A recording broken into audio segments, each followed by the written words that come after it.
जय हिंद जय भारत भाई लोग। आज यानी कि 23 अगस्त 2023 के दिन भारत ने वर्ल्ड रिकॉर्ड बना के रख दिया। यानी कि 23 अगस्त का दिन हमारे भारत देश के लिए एकदम महत्वपूर्ण दिन बन गया है। लेकिन भाई लोग, जो रशिया का लूना 25 चंद्रयान मिशन था, इसके असफल होने के बाद तो हमारे देश में भी लोगों का गला सूखने लगा कि अब क्या होगा आखिर हमारे चंद्रयान 3 के साथ। क्योंकि देखिए, लैंडिंग के टाइम ही सबको दिक्कत आती है। इससे पहले भी जो देश इधर उतरने का प्रयास किए हैं वो भी यहाँ तक तो पहुँच गए, लेकिन लैंडिंग के टाइम ही हर देश असफल हो चुके हैं। भारत ऐसा देश है जो कि पूरे दुनिया में भारत ने अपना झंडा गाड़ दिया है। पूरे दुनिया में ऐसा जो कोई ना कर पाया वो हमारा भारत देश कर दिखाया। हुआ क्या था कि जब रशिया का जो लूना 25 मिशन था, जब वो असफल हो गया, उसके बाद हमारे भी देश में लोगों को डर लगने लगा कि आखिर हमारा जो चंद्रयान मिशन है इसके साथ क्या होने वाला है। लेकिन वैज्ञानिकों को अपने काम के ऊपर विश्वास था, और जब आपको अपने काम के ऊपर विश्वास होता है तो आपको परिणाम की चिंता बिल्कुल भी नहीं होती। लेकिन फिर भी एक मन में डर रहता है कि आखिर क्या होगा, क्योंकि देखिए इसके पीछे की कई सालों की मेहनत है वैज्ञानिकों की। ठीक है, लूना 25 के साथ भी यही हुआ। जो रशिया का था, उसके जो साइंटिस्ट हैं जो कि बनाए थे लूना 25 को, वो भी हॉस्पिटल में भर्ती हैं। उनका ये हाल हो गया था। आज मैं इसरो के सभी वैज्ञानिकों को धन्यवाद देना चाहूँगा कि जिनकी वजह से हमने ये सफलता को प्राप्त किया है। अगर वो वैज्ञानिक नहीं होते तो आज हम ये सफलता प्राप्त नहीं कर सकते। और मैं अपने देशवासियों से भी ये कहने का प्रयास करूँगा कि हमारे भारत देश के जो वैज्ञानिक हैं उनको अधिक से अधिक सम्मान दिया जाए।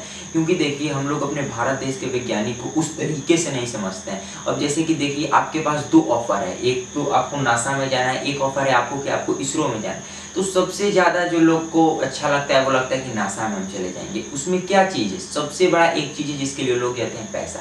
उसमें पैसा सबसे ज़्यादा है, ठीक है। लेकिन आप जब इन सब चीज़ों के फील्ड में चले जाते हो ना, तो आप पैसा बिल्कुल ही भूल जाइए उस टाइम पे पैसा, ठीक है। इसमें सबसे ज़्यादा बड़ी चीज़ होती है उस काम को करने के लिए कितना डेडिकेटेड है, इस चीज़ की जरूरत होती है। इसे एक बार मैं पूरे इसरो की टीम को धन्यवाद देता हूं कि आपकी वजह से ही हमने ये सफलता प्राप्त की है। चलिए अब हम लोग बिना टाइम बर्बाद की चंद्रयान 3 के बारे में समझ लेते हैं। एक बार शुरू से लास्ट तक उसका जो भी था चंद्रयान का, एक बार उस चीज़ को समझ लेते हैं। और इसमें एक चीज़ है सबसे मज़ेदार, ये जो हमारे दुश्मन देश है ना, उनकी नींद उड़ गई होगी। ऐसे भी बहुत से देश हैं जिनकी नींद उड़ गई होगी, नींद नहीं आ रहा होगा आज कि अरे यार चंद्रयान 3 तो सोच रहे थे कि असफल हो जाएगा लैंडिंग के टाइम पे, लेकिन किस तरीके से सक्सेसफुल हो गया। ऐसे बहुत से देश सोच रहे होंगे, ठीक है। अब नाम मैं आपको क्या ही बताऊं, नाम आप खुद ही जानते हैं, ठीक है। तो चंद्रयान 3 हमारे भारत देश का एक महत्वपूर्ण मिशन है। 14 जुलाई के दिन ये धरती से उड़ान भरा था चांद की ओर, ठीक है। 14 जुलाई के दिन, 14 जुलाई 2023 को ये लॉन्च हुआ था। ये लॉन्च कब हुआ था? 14 जुलाई 2023 के दिन चंद्रयान 3 लॉन्च किया गया था, ठीक है।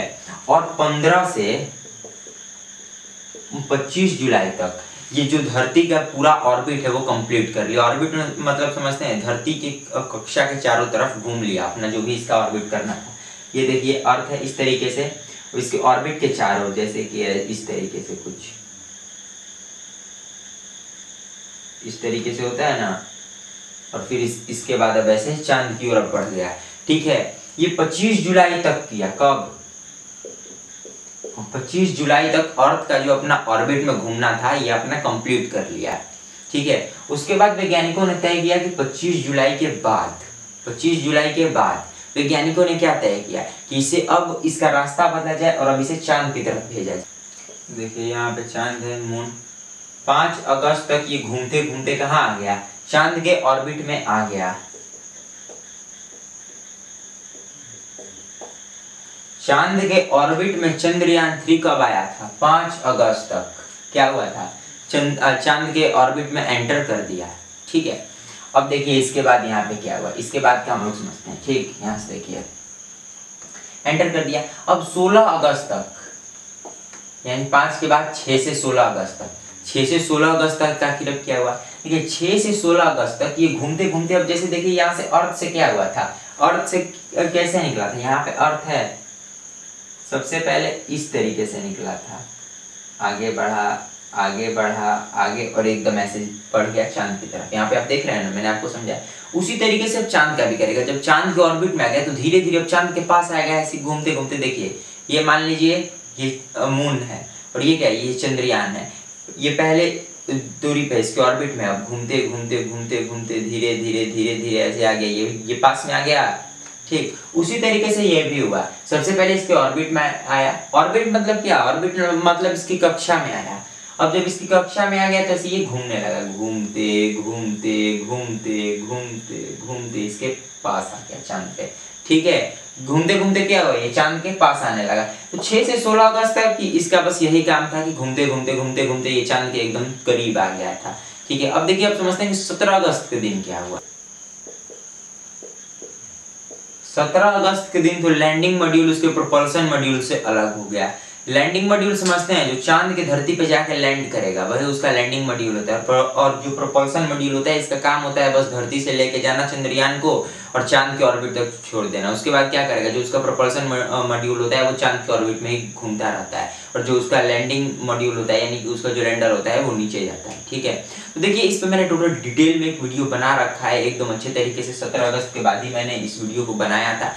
यही चीज बहुत से लोगों को दिक्कत हो रही थी कि आखिर ये लैंडिंग मॉड्यूल क्या होता है, प्रोपल्सन मॉड्यूल क्या होता है, तो मैंने टोटल डिटेल में बता दिया कि आखिर ये क्या होता है। तो अब चाहे तो वहां से जाके देख सकते हैं इस चीज को। ठीक है, एकदम डिटेल में है। जो भी मैंने इससे पहले चंद्रयान की वीडियो बनाई है उसका लिंक नीचे डिस्क्रिप्शन में मिल जाए।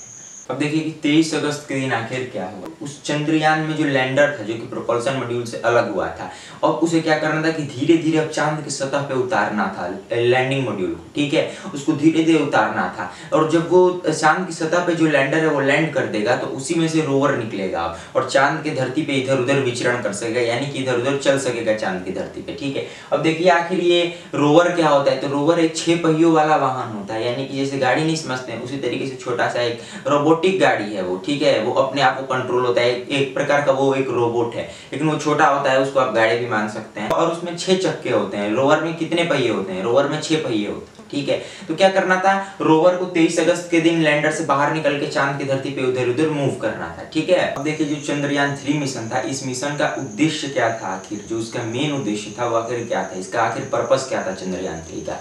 देखिए जो इसका सबसे पहले बताया जा रहा है, चांद की सतह पे सुरक्षित लैंडिंग था इसका सबसे पहला जो उद्देश्य था, यानी कि चांद की सतह पे सॉफ्ट लैंडिंग करना, एकदम सुरक्षित लैंडिंग करना था इसका पहला उद्देश्य। और जो दूसरा था, चांद पर रोवर पहुंचाना और विचरण कराना। जो इसका दूसरा उद्देश्य था वो था कि हम किसी तरीके से धरती से रोवर को चांद के ऊपर पहुंचा दें, क्योंकि देखिए जो चांद के ऊपर जितना खोज करना है वो रोवर को ही करना है। अब कोई लैंडर था, प्रोपल्सन मॉड्यूल था, जो भी चीज अलग हुआ, जो रॉकेट, इसका अब कोई काम नहीं है। अब जो भी खोज करना है वो अब रोवर ही खोज करेगा। तो इसके लिए जरूरी क्या है, चांद पर रोवर को पहुंचाना। ठीक है, और विचरण कराना मतलब उसको इधर उधर मूव कराना, चलाना।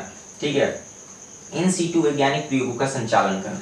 आखिर ये इन सीटू वैज्ञानिक प्रयोग क्या है, आखिर ये इन सीटू वैज्ञानिक प्रयोग क्या है, जो किसी विशेष स्थान पर प्रयोग किए जाते हैं उन प्रयोगों को इन सीटू वैज्ञानिक प्रयोग कहा जाता है। ठीक है, ये प्रयोग जो चांद के उसी स्थान पर करना है, यानी कि वो स्थान फिक्स है, वो कोई खास स्थान है, उसी स्थान पर करना ही करना है इन प्रयोगों को। ठीक है, उसी को इन सीटू वैज्ञानिक प्रयोग बोलते हैं। इन सीटू वैज्ञानिक प्रयोग मतलब इन प्रयोगों के लिए कोई खास जगह को फिक्स किया गया है, इसी जगह पे इसको प्रयोग करना है, ये इसी जगह पे ये प्रयोग होगा ही होगा। ठीक है, तो किसी खास जगह के लिए है इन सीटू वैज्ञानिक प्रयोग। ठीक, देखिए एक बार लैंडिंग स्थल के बारे में समझते हैं कि चंद्रमा आखिर ये कहाँ पे लैंड हुआ। जो चंद्रयान 3 का जो लैंडर था वो कहाँ पे लैंड हुआ, चंद्रमा के दक्षिणी ध्रुव के 70 डिग्री अक्षांश पर।